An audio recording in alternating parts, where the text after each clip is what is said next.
यदि आपने भी अपने घर में दीवारों पर पितरों की तस्वीरें लगाई हैं, तो आपको शास्त्रों में बताए गए इन महत्वपूर्ण नियमों का पालन अवश्य करना चाहिए। खासकर पितृपक्ष में इस बात का विशेष ध्यान रखें। नमस्कार दोस्तों, स्वागत है आप सभी का एक बार फिर से। दोस्तों, ऋग्वेद के अनुसार पहला मृत व्यक्ति यमराज हैं, जिनका वास पितृलोक में होता है और वही समस्त पितरों के राजा हैं। उनके राज्य में ही मित्र जीवों का वास होता है। एक बार सभी मृत आत्माओं ने यमराज जी से प्रार्थना करी कि वो पृथ्वी लोक पर अपने जीवित परिजनों को देखने जा सके और उन्हें आशीर्वाद प्रदान कर सके, उन्हें धर्म के मार्ग पर चलने की और पुण्य कर्म करने की सलाह दे सके।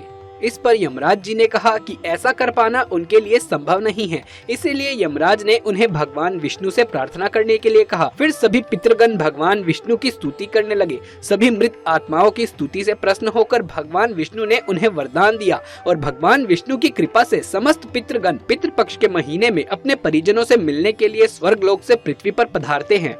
शास्त्रों के अनुसार पितृपक्ष का आरंभ भाद्रपद मास के शुक्ल पक्ष की पूर्णिमा के दिन होता है। पितृपक्ष के दौरान मनुष्य अपने पूर्वजों को प्रसन्न करने के लिए श्राद्ध, तर्पण, पूजा पाठ आदि कार्य करते हैं। गरुड़ पुराण के अनुसार पितृपक्ष में मनुष्य के सभी पितृगण स्वर्गलोक से धरती पर पधारते हैं और अपने परिजनों द्वारा दिए गए सम्मान एवं दान धर्म से प्रसन्न होकर उन्हें आशीर्वाद प्रदान करते हैं। श्री कृष्ण कहते हैं, जिस मनुष्य को पितरों का आशीर्वाद प्राप्त होता है वो जीवन में सदैव ही उन्नति करता है। पितृ शक्ति हर संकट से उसकी रक्षा करती है। दोस्तों, मनुष्य अपने पूर्वजों की याद में उनकी तस्वीरें अथवा चित्र दीवारों पर लगाते हैं, लेकिन पितरों की इन तस्वीरों को दीवारों पर लगाते समय दिशा एवं स्थान का ध्यान नहीं रखते, जिस कारण से उस मनुष्य के पूर्वज अत्यंत दुखी हो जाते हैं। वास्तु शास्त्र में मृत व्यक्ति की तस्वीर लगाने के लिए योग्य दिशा एवं स्थान की जानकारी दी गई है। वास्तु शास्त्र के नियम के आधार पर यदि हम पूर्वजों की तस्वीरें घर में लगाते हैं तो निश्चित ही हमें शुभ फलों की प्राप्ति होती है, किंतु गलत स्थान और दिशा का चुनाव करने पर घर में नकारात्मकता और कलेश का वातावरण बना रहता है। साथ ही कई प्रकार के वास्तु दोष भी प्रकट हो जाते हैं। आइए जान लेते हैं वास्तु शास्त्र के अनुसार मनुष्य को अपने घर में पूर्वजों की तस्वीरें अथवा चित्र किस दिशा में लगाने चाहिए। सबसे पहली बात, क्या घर में पूर्वजों की तस्वीरें लगाना शुभ होता है? शास्त्रों के अनुसार प्रत्येक मनुष्य को अपने घर में पूर्वजों की तस्वीरें अथवा चित्र अवश्य ही लगाने चाहिए।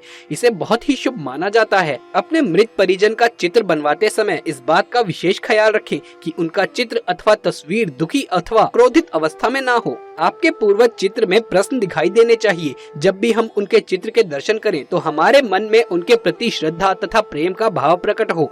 यदि पूर्वजों का चित्र क्रोधित अवस्था में हो तो ये मन में भय की स्थिति निर्माण करता है। इसीलिए पूर्वजों का चित्र अथवा तस्वीर बनाते समय इस बात का ख्याल रखना चाहिए। दोस्तों, नंबर 2, ध्यान रखें, आपके पूर्वज अब इस संसार में नहीं हैं। वो ना ही भगवान हैं और ना ही मनुष्य हैं। आपको उनका सम्मान करना चाहिए, किंतु उनके सामने अपना दुख और क्रोध जैसी भावनाओं को प्रकट ना करें, अन्यथा आपके पितृदेव दुखी हो जाएंगे। पितृपक्ष के दिनों के अलावा अन्य दिनों में उनका आवाहन अथवा उनकी पूजा नहीं करनी चाहिए।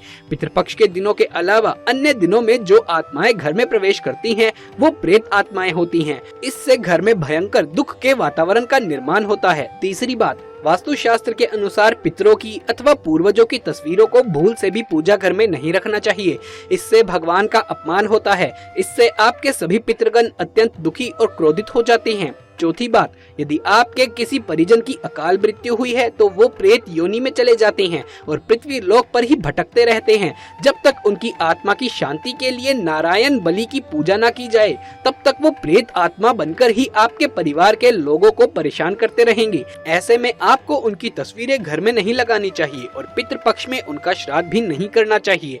पांचवी बात, पितरों की तस्वीरें सदैव ही उत्तर दिशा की दीवार पर लगानी चाहिए ताकि उनका मुख दक्षिण दिशा की तरफ होना चाहिए।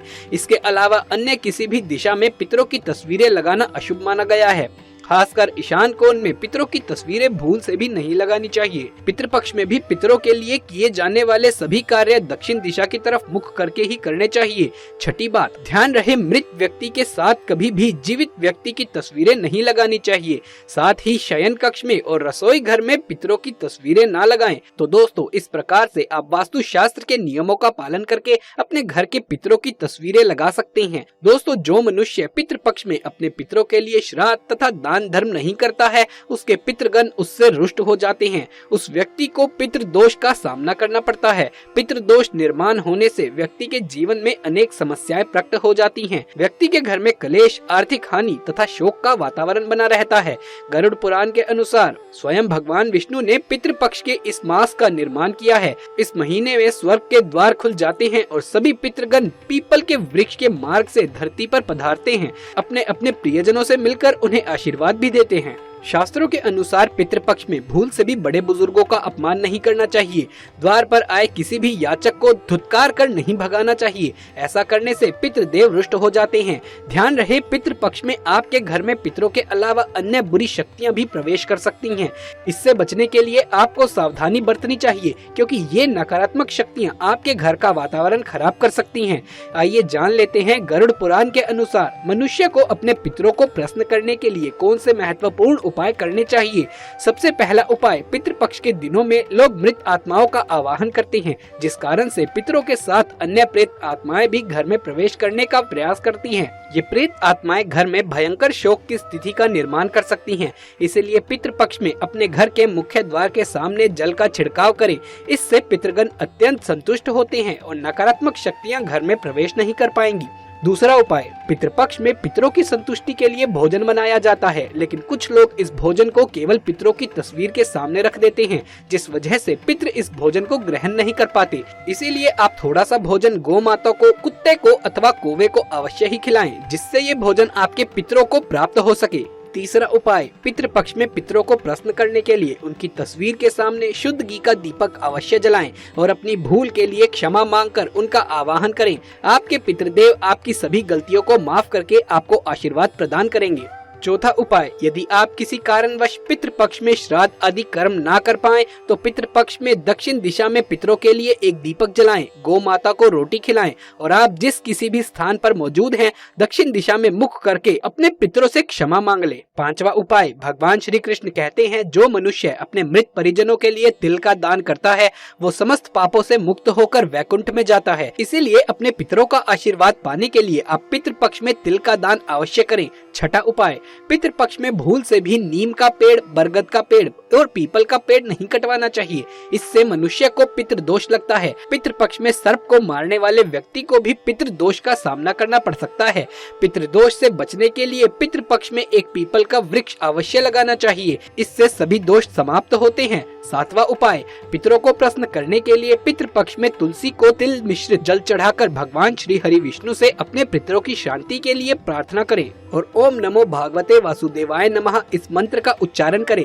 इससे आपके समस्त पितृगण जिस किसी भी स्थान पर होंगे, उनकी आत्मा को शांति प्राप्त होगी। यदि आपको आपके पितरों की मृत्यु की तिथि पता नहीं है, तो आपको पितरों के लिए सर्व पितृ अमावस्या के दिन श्राद्ध कर्म करने चाहिए। सर्व पितृ अमावस्या को पीपल के पेड़ में काले तिल, सफेद फूल तथा चंदन चढ़ाने से पितृदेव संतुष्ट होते हैं। तो दोस्तों, इस प्रकार से पितृपक्ष में पितरों को प्रसन्न करने के लिए आप भी ये उपाय अवश्य करें। दोस्तों, ये थी हमारी आज की वीडियो। अगर ये वीडियो आपको अच्छा लगा हो तो इसे एक लाइक करके अपने दोस्तों और रिश्तेदारों में इसे ज्यादा से ज्यादा शेयर करें, ताकि सब तक ये जानकारी पहुंच सके। आगे भी ऐसे वीडियोस देखते रहने के लिए हमारे चैनल को सब्सक्राइब करके पास वाले बेल आइकन को भी दबा लीजिए। जल्द मुलाकात होगी आपसे किसी अगली वीडियो में। तब तक के लिए आप सभी का धन्यवाद।